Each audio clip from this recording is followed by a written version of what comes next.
Good morning, everyone. I'm Megyn Kelly. It's Monday, November 24th, 2025, and this is your AM Update. And I wanted to congratulate the mayor. He really ran an incredible race against, a lot of smart people. President Trump rolls out the red carpet for a man he recently referred to as a, quote, 100% communist lunatic. But comments from Mayor-elect Mamdani yesterday could reignite the feud. And I do not want my sweet district to have to endure a hurtful and hateful primary against me by the president that we all fought for. Congresswoman Marjorie Taylor Greene announces her resignation from Congress, but the president has already indicated he's ready to make up. A new poll examines Americans' appetite for an escalation between the U.S. and Venezuela, and a shocking new report leads President Trump to revoke legal status for some Somalis in Minnesota. All that and more coming up in just a moment on your AM Update. Do doctors have Black Friday sales? Do they? It's a good question. The doctors at Brick House Nutrition do. They just announced their Black Friday 30% off sale. That's their biggest of the year. The most impressive health and nutrition products in the industry are now 30% off, like Lean, the doctor-formulated weight loss supplement for people who want to lose meaningful weight without injections, and 30% off Creatone, creatine designed just for women to help you look leaner, in shape, and toned without extra dieting or exercise. Even 30% off Field of Greens, a super fruit and vegetable drink they say was shown in a university study to actually slow aging. Yes, every Brick House product from Better Sleep to Superior Collagen is 30% off. But hurry, because these Black Friday deals go fast. Visit brickhousesale.com and save 30%. That's brickhousesale.com. One more time, brickhousesale.com. President Trump on Friday meeting with New York City Mayor-elect Zohran Mamdani, the highly anticipated sit-down coming after months of name-calling between the two. President Trump surprising many by offering the incoming leader of America's largest city a warm welcome and kind words. And I wanted to congratulate the mayor. He really ran an incredible race against, a lot of smart people. I appreciated the meeting with the president, and as he said, it was a productive meeting focused on a place of shared admiration and love, which is New York City, and the need to deliver affordability to New Yorkers. Appreciated the time with the president. I appreciated the conversation. I look forward to working together to deliver that affordability for New Yorkers. We had some interesting conversation, and some of his ideas really are the same ideas that I have. We actually, people would be shocked, but I want to see the same thing. Despite the rosy opening, the press jumping straight to Mr. Trump's past comments describing Mamdani as a communist, but the president now expressing an open mind about what to expect from Mamdani. I mean, he's got views that are a little out there, but who knows? I mean, we're going to see what works, or he's going to change also. We all change. I changed a lot. From when I first came to office. It's now quite a while ago. We had discussions on some things. I'm not going to discuss what they were, but I feel very confident that he can do a very good job. I think he is going to surprise some conservative people, actually. And some very liberal people, he won't surprise them because they already like him. The diplomatic approach continuing throughout the half-hour event, including this moment when President Trump stepped in to defuse a question over whether Mamdani thinks President Trump is a fascist. Are you affirming that you think President Trump is a fascist? I've spoken about... That's okay. You can just say yes. Okay. It's easier. It's easier than explaining it. I don't mind. President Trump previously floating the idea of sending in the National Guard to aid in New York City deportations, a familiar play for the non-cooperative cities across this country. However, on Friday, Mr. Trump again focusing on shared goals rather than issuing threats. Mr. President, you've threatened to send federal troops to New York City. You both have differences when it comes to ICE agents in New York City. Mr. Mamdani, you've called ICE a rogue government entity. I wonder how you reconcile your differences on both of those issues. Well, I think we're going to work them out. And I think that if we have known murderers and known drug dealers and some very bad people, we want to get them out. And the mayor wants to have peace. We discussed this at great length, actually, maybe more than anything else. He wants to have a safe New York. Ultimately, a safe New York is going to be a great New York. We discussed ICE and New York City, and I spoke about how the laws that we have in New York City allow for New York City government to speak to the federal administration for about 170 serious crimes. On Saturday, President Trump remaining consistent in his soft-handed approach to New York, though keeping the National Guard option on the table. Do you still plan to deploy the National Guard to New York City? If they need it. Right now, other places need it more, but if they need it, we had a very good meeting yesterday. We talked about that. But if they need it, I would do it. Yesterday on Meet the Press, Mamdani, who in 2020 called for defunding the police, doubling down on plans to cap the number of NYPD officers at 35,000 and shift calls relating to mental health crises and homelessness to a Department of Community Safety, staffed with social workers. Mamdani also asked again about his thoughts on President Trump following their momentary bromance in the Oval. Mr. Mayor-elect, just to be very clear, do you think that President Trump is a fascist? And after President Trump said that, I said yes. And so you do? And that's something that I've said in the past. I say it today. And I think what I appreciated about the conversation that I had with the president was that we were not shy about the places of disagreement, about the politics that has brought us to this moment. And we also wanted to focus on what it could look like to deliver on a shared analysis of an affordability crisis for New Yorkers. You've also said in the past that President Trump has engaged in a, quote, attack on our democracy. You've called him a despot. Do you still believe President Trump is a threat to the democracy?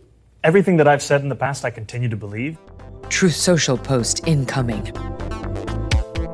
On Friday night, one of MAGA's biggest stars, Congresswoman Marjorie Taylor Greene, or MTG, announcing her resignation from Congress effective January 5th, 2026. The announcement coming 1 week after President Trump withdrew his endorsement of MTG, just as primary season is ready to ramp up. Mr. Trump pulling his support for the Georgia firebrand in a November 14th Truth Social post, just hours after Greene questioned whether Mr. Trump was being true to his America First pledge by spending so much time on foreign policy. A portion of MTG's video resignation here. I have fought harder than almost any other elected Republican to elect Donald Trump and Republicans to power. I traveled the country for years. I spent millions of my own money.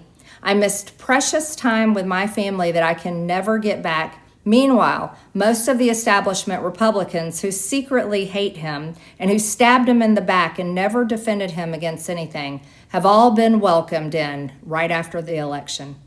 I have too much self-respect and dignity. I love my family way too much, and I do not want my sweet district to have to endure a hurtful and hateful primary against me by the president that we all fought for, only to fight and win my election while Republicans will likely lose the midterms, and in turn be expected to defend the president against impeachment after he hatefully dumped tens of millions of dollars against me and tried to destroy me. Greene railing against what she calls the, quote, political industrial complex, which she says focuses more on dividing Americans than it does on solving problems.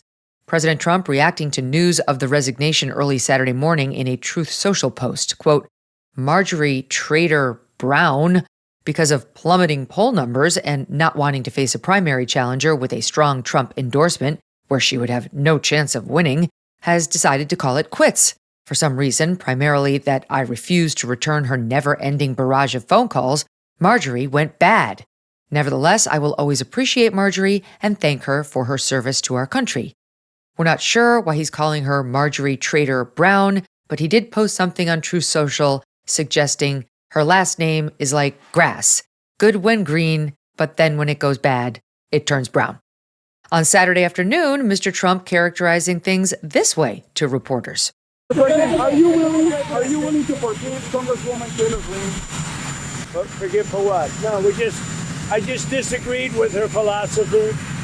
She started backing perhaps the worst Republican congressman in our history, this stupid person named Massey. And I said, go your own way. And once I left her, she resigned because she would never have survived a primary. But I think she's a nice person. I know that before you had a fight with Elon Musk and you guys were able to work it out. No, I get along with everybody. We see the same thing happening between you and Congresswoman. Sure, why not? I mean, I get along with everybody. The resignation would take effect halfway through her term, In 2024, Greene won Georgia's 14th district with 64.4% of the vote. The Cook Political Report rating the district as solidly red. Georgia Governor Brian Kemp is required to set a date for a special election to fill the seat within 10 days of Greene's resignation taking effect, making the deadline approximately January 15th, 2026. The chair of the Paulding County Republican Party, which makes up part of MTG's district, telling a local news outlet that he expects the special election to actually occur in March. With MTG stepping down, the balance of power in the House narrowing to 218 Republicans versus 213 Democrats. Coming up, President Trump reportedly weighs increasing action against Venezuela, but are Americans on board? And a bombshell fraud investigation prompts the president to revoke protected status for some Somalis in Minnesota. When customers are walking through the aisles of their local Walmart, they are not just picking up groceries or supplies, they are supporting American businesses and their communities. The real story is what's behind the label. With over 2/3 of the products Walmart buys made, grown, or assembled right here in the U.S., buying local is not just stocking shelves, it's about strengthening communities. Because of that commitment, Walmart invested $350 billion in U.S. manufacturing, helping American companies like Fisher and Weezer Specialty Foods, that's a local Texas business, expand their operations in Fredericksburg, Texas, to hire more people and bring their Texas-grown peach jam to a national market. Their story is just one example of how Walmart's U.S. manufacturing investment is supporting over 750,000 American jobs. Businesses across the country are empowered to sell more, hire more, and help their communities grow. From farms to factories to final shopping carts, learn how Walmart is fueling the future of U.S. manufacturing at walmart.com/America at work. U.S. Senator from Michigan, Democrat Elissa Slotkin, continuing to warn the military to disobey a hypothetical illegal order from President Trump as the administration reportedly considers broader military action against Venezuela. Senator Slotkin and 5 other Democrats last week putting out a video aimed at U.S. military members and the intel community, encouraging them to ignore illegal orders without even hinting what those unlawful commands might be.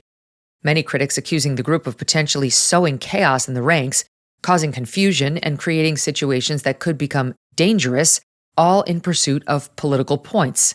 President Trump writing a series of posts on Truth Social.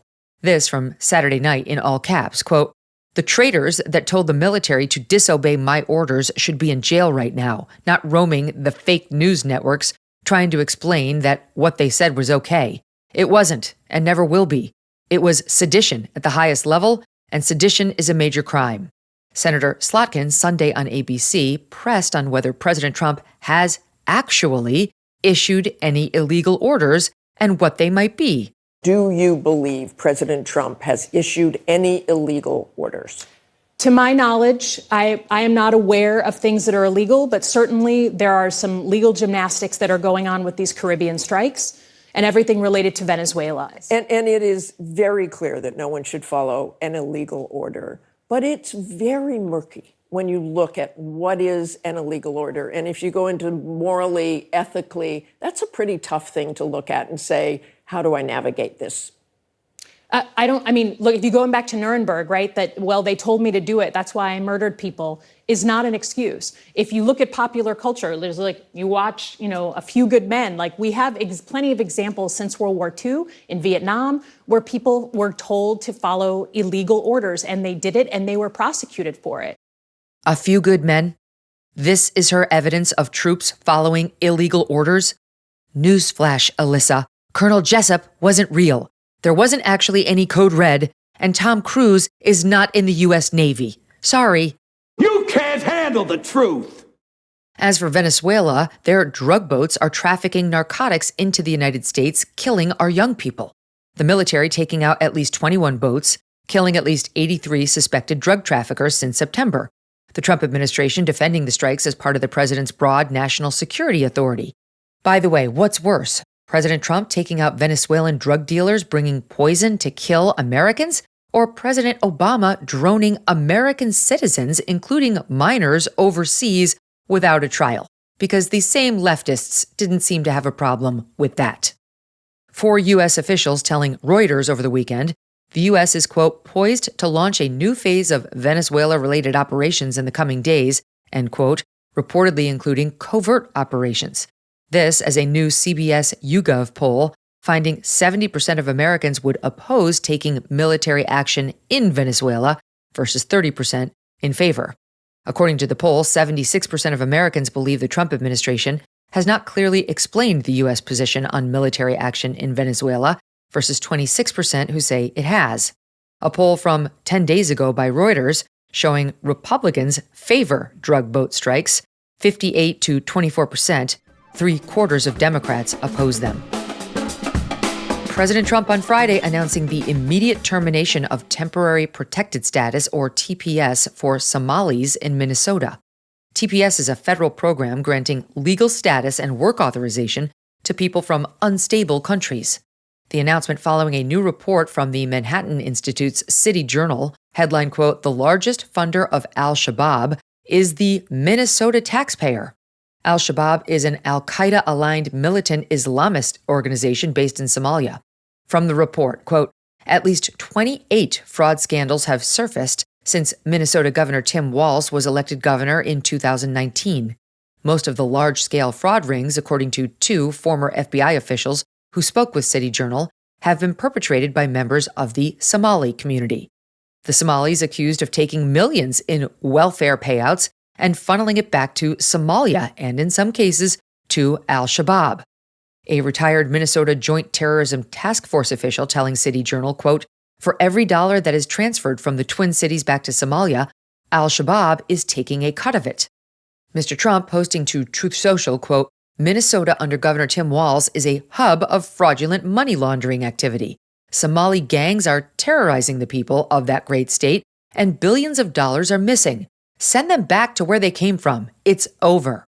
Governor Walz, a Democrat who ran for vice president on Kamala Harris's ticket last year, responding to President Trump's announcement Friday, posting to X, quote, it's not surprising that the president has chosen to broadly target an entire community.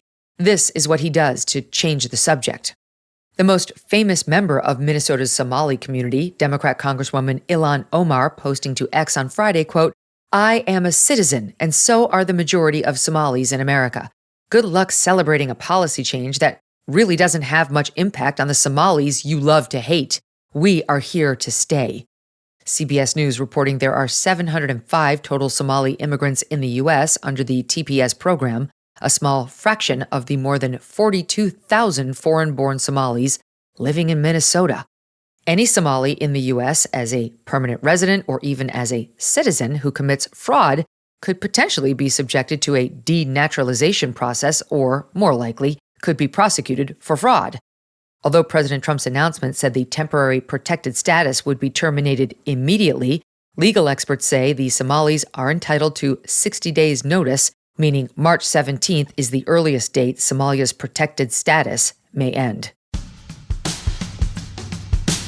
And that'll do it for your AM update. I'm Megyn Kelly. Join me back here for the Megyn Kelly Show, where we will feature our in-depth interview with Erica Kirk. Don't miss that. Live on SiriusXM's The Megyn Kelly Channel, 111 at noon East, and on youtube.com/Megyn Kelly, as well as all podcast platforms.